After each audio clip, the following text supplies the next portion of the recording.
Hi, everyone. It gives me immense pleasure to play the host today and represent the Russell of the Book Club. I am Meenakshi, an author and educator. If you know me already, you would have probably seen me on the other side of the screen giving interviews or being a part of the live shows. But today, obviously, the roles have reversed. To begin with, let me introduce Rahul to you. Rahul Suri, who is the founder of this amazing book club that invites readers and writers alike to initiate compelling conversations. Rahul is a multi-talented person who believes in exploring all avenues. The Russell of the Book Club is his brainchild.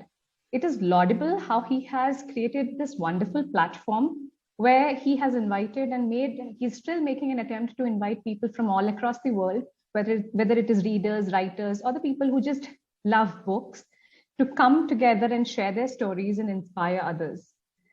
Rahul's will to do better and the determination to do something new are praiseworthy. Well, today in the episode 7 of this author interaction series, I have with me an extremely versatile person who is not only a Gujarati, but also a weaver of words. Welcome, Mr. Dilip. Dilip is a seasoned engineer in the field of system on chip design. He has numerous patents and publications in his name, and he has worked in India, Sweden, and Ireland. The book Chasing the Phenomenon by Petals Publishers marked his debut as an author just recently. Having worked in blue chip companies like IBM, Intel, Qualcomm, he takes pride in finding a path where his desires and talent intersect. Collating his work experiences together, Dilip believes in finding the right purpose in life and hustle hard to turn the dream into a reality. Isn't that true for all of us? If all of us had this kind of will and determination, and of course, a mentor who would guide us on the right path, we would have everything in life sorted. So keeping that in mind, we'll begin our conversation with the author. Probably this session is going to be very inspiring for all of us because I'm sure that Dilip has a lot to share and his words of wisdom are going to guide us in the right light. How are you, Dilip? I'm doing good, thank you. How are you, Meenakshi? I'm fine, thank you for asking. So the introduction itself, your introduction itself, it brings me to the very first question, which I think mostly all the interviewers would have asked you, because this transition from being a software engineer and then entering into the world of writing would have come along with a lot of roadblocks. So the question is, how did you combat all those hurdles? Well, to answer to that question, you'll have to do a lot of reading, which every other author says. And I'm a bit nervous as well because author interviews, I am not experienced. I have given mostly technical interviews. Then you don't have to worry because this is my first time taking an interview, so I am equally nervous. Right. But to answer to your question, right, I've been lucky to be around with people who read and write a lot. And for me, being an author is all about sharing strong stories that can have an impact on society. I feel I'm, whatever I've achieved little in life, it's mostly, there were a lot of helping hands. So I was thinking how to give back to the society. Of course, I cannot financially. If you help, the impact is very small. So to have a larger impact, I strongly believe that you need to give your failures more than successes. And one forum that I find is most apt, for this is writing books and talking to your readers. Especially, I want to target young readers. And mostly if you see, there's a lot of negativity and hopelessness in the society, which is not true. There are a lot of good people around. Mostly there are only good people around. You need to find your tribe and start to, give back or create impact in whatever way you can. That's actually very much applicable because the current times in which we all are sailing, it's very difficult to find that one good heart who is all out there to help others. So yes, definitely you were right about the fact that books are coming to our rescue. And this club is actually all about that, bringing authors. And just like you shared, it's the common interest for reading that has brought us all here together. Yes. Okay. Is there a specific inspiration, or is there something that inspires you to keep juggling between these two professions? Because now that you are an author, obviously it can be called a profession as well. Yes, it is certainly a very, very serious profession, and writing is a tough job. And if you ask me, my inspiration is, I've been strongly inspired by people like Sir Ken Robinson or Dr. John Kabat-Zinn, who are educators and also strong authors. I strongly feel, you need to have a balance between paying your bill, one profession which pays your bill and one profession which feeds your spirit.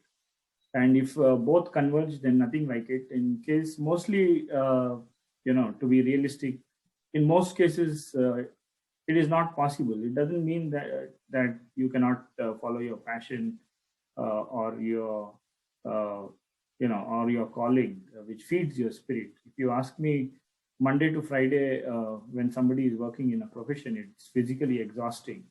So you need to do something in life which feeds your spirit and refuels your energy. So writing is luckily my calling, and I discovered this very late. There's something in English, they say, you need to wait for the mud to settle to see the water clearly. So it took 35 years probably for my mud to settle down. This resonates with me so much, because in the day I work as an educator, and you're right about paying the bills and then feeding your spirit. I especially like this expression, feeding the spirit, because now it has stuck in my head. Now, there's another thing that you mentioned about how letting the mud settle and then eventually watching the clear water and understanding your calling is important for every individual. Now, this brings me to the next question, which is related to your book. Now, in your book, the main idea or the blurb clearly states that the book is going to encourage the young readers to do what they love. Do you think the ability to follow the passion and to do what one loves changes how we evolve as an individual? Of course. It is, in fact, very few schools or few education institutions or few parents,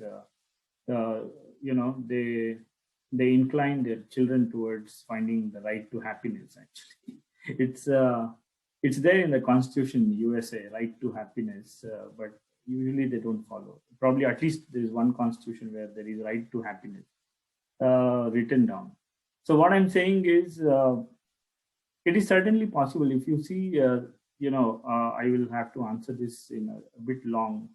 I'll take maybe a minute to answer this. Is mostly education systems around the world, right? They are based on the concept of they were all formed to feed the industrial revolution that happened in 19th century. Basically, they all wanted service class or kind of clerks out of the education system. And even today, if you see the top subjects that parents and teachers want students to focus are maths and science, and very few they focus on English and literature and dancing and music, and because they think that it will not pay out, you will not earn as much as what other.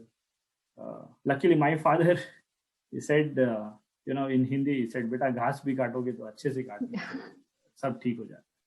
And I strongly believe that you need to, how to say this, education system steer away your passion, and they all kind of take you as a herd into the same direction. So it's parents and teachers and individuals, all three of them have to be constantly looking out what is their natural talent. Like, for example, even if it's a BMW car, which has all the features, the best features in it, right? But if you don't fuel it, you will not see the car moving. So fuel is nothing but your natural talent. So you need to find your natural talent as early as possible. And then the rest of the life is a happy life. I completely agree with you, because especially being an educator for quite some years now, I really see kids struggling with the core subjects, and then the parents forcing them to excel in those subjects, and that the inherent talents not being nursed in the right way. But then, of course, there is always a silver lining in the cloud. So yes, there are people who have become more aware and are trying to fuel the passion of their kids. And in my school, especially, I have certain kids who have an inclination towards photography or YouTube for that matter.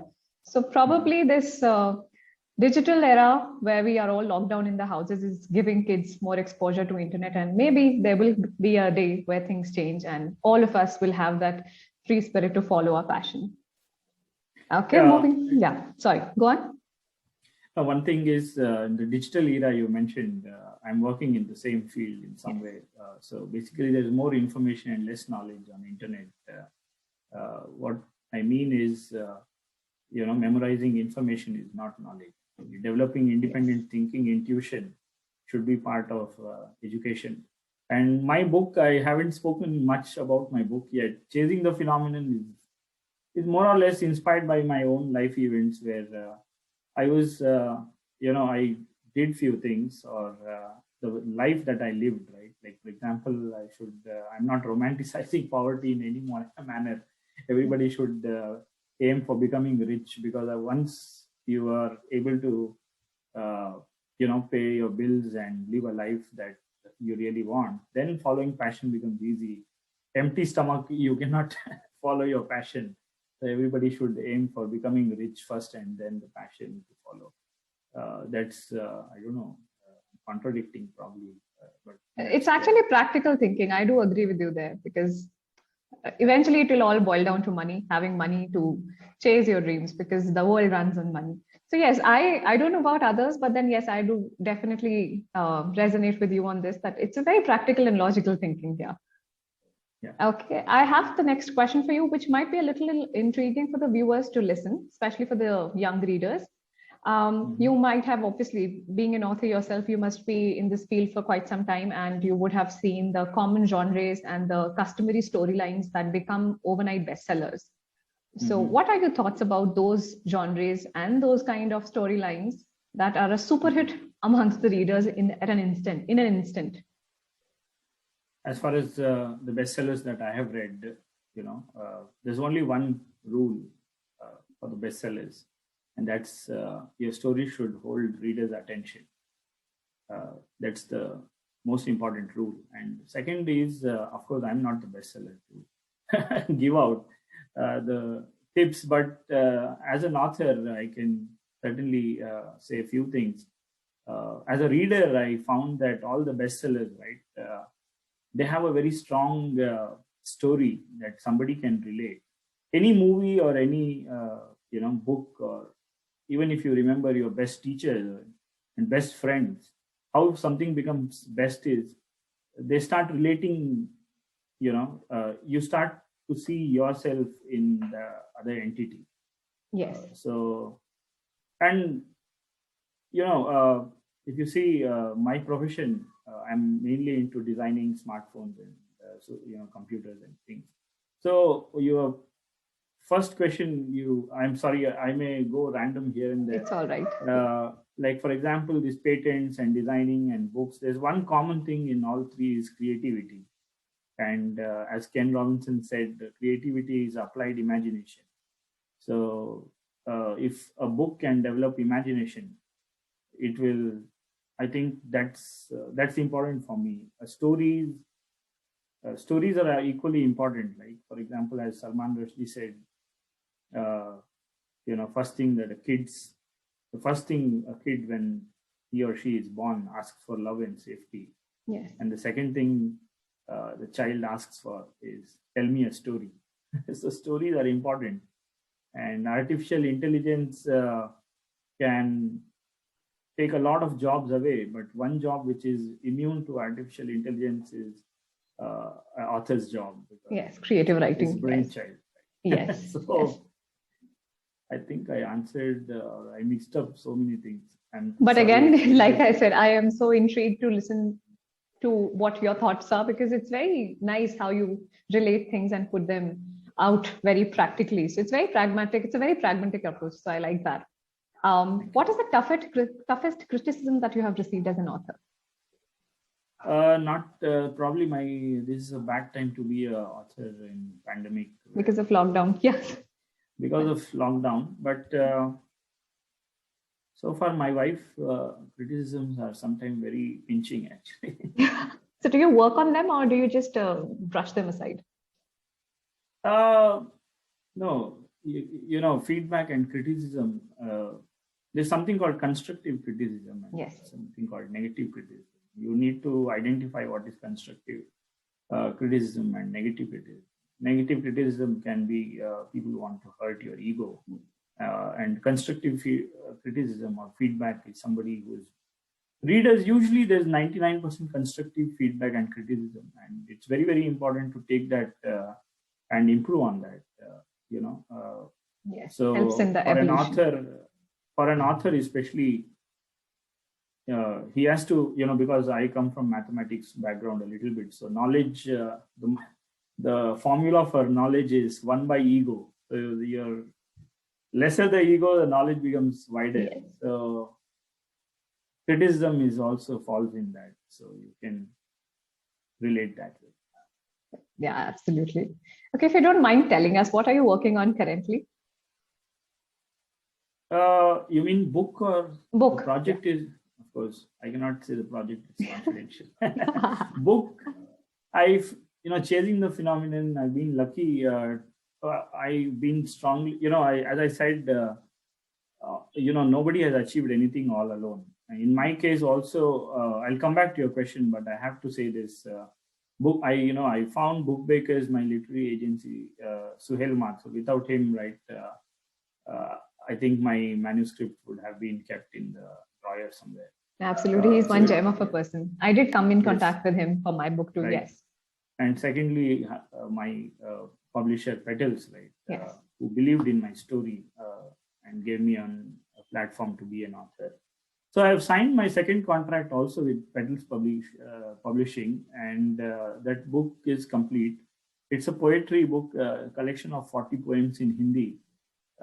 So like from last two years, because of pandemic, I haven't met my mother and my dear ones back home. So there were strong emotions which I could not express in English, you know, rather it was in Hindi, because if you have to express something very strong, like for example, it might not sound good on interview, but if you want to scold someone, you use your mother tongue, right? So similarly, poetry, I had to use Hindi, and it came out really well. At least I was very satisfied. Whoever I shared the draft, they said, this is like very real. It's not somewhere that you read on Google or absolutely. You know, WhatsApp and mix up and make it was very original. So I was satisfied. And I think at the end of the day, it doesn't matter whether, as long as the author is satisfied with whatever product has been published or is in the hands. If the author feels satisfied, I think that's what matters. Yeah, go on. Sorry. The third book, I will not share the title, but it was something very strong that I wanted to write. And I'm very close enough to kind of, I'll not say completing it, but I have the whole structure and theme in my head, where if you know, it was mainly political book for youngsters. You know, the end objective of that book was to, you know, convert readers into mindful citizens of tomorrow. Like that book is mainly dealing with how education system should be, how your legislation, bureaucracy, judiciary. There's a lot of research. My roots are from Bihar, so every Bihari student, you know, Bihari once in a life will prepare for UPSC very religiously. So there was a lot of political content also in me, like what is the difference between fascism and nationalism or hyper-nationalism. So in that direction, there's a lot of content that I was able to put down on paper. You will soon see that also probably in a year coming out. That's actually wonderful. So 2 in the pipeline. Okay, now that we can roughly assume that now you are an author of 3 books. So this brings me to the last question for the evening. I really wish that we had more time, but this last question is really important because I have always been asked this. It's said that language is the garment of thought. What are your thoughts on the importance of language when you're writing something? Do you think it's only enough to pour down your expressions and feelings on paper and then just neglect the language or grammatical aspect, or do you think it is equally imperative? See, if we are talking as an audience, language can be ignored, but not for an author. You have to, for example, every author will say this: to write 5 sentences, at least you need to read not less than 500 sentences. And language is very, very, very important.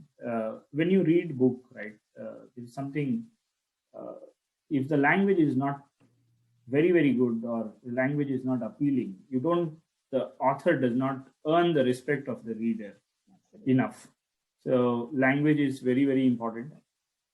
And language, at least from the kind of society I came, I started to speak English when I was in maybe 8th and 9th standard. And I was lucky that I had very good English teachers whose way of teaching even today inspires me. Like, they used to give me 10, 20 rupees and say, go and watch a movie and come back and narrate that in English. So I don't know how many English teachers will do that today. So language is very, very important. Keep reading.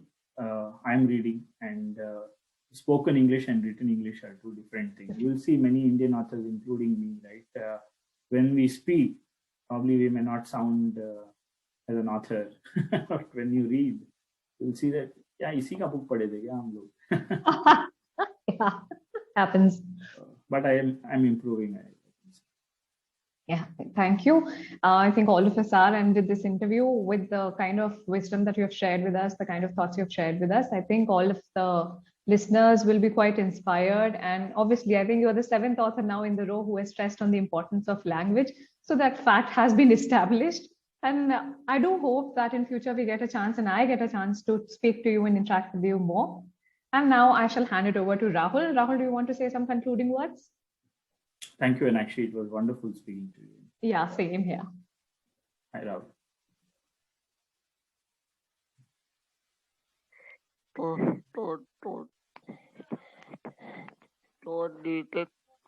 Thank you so much.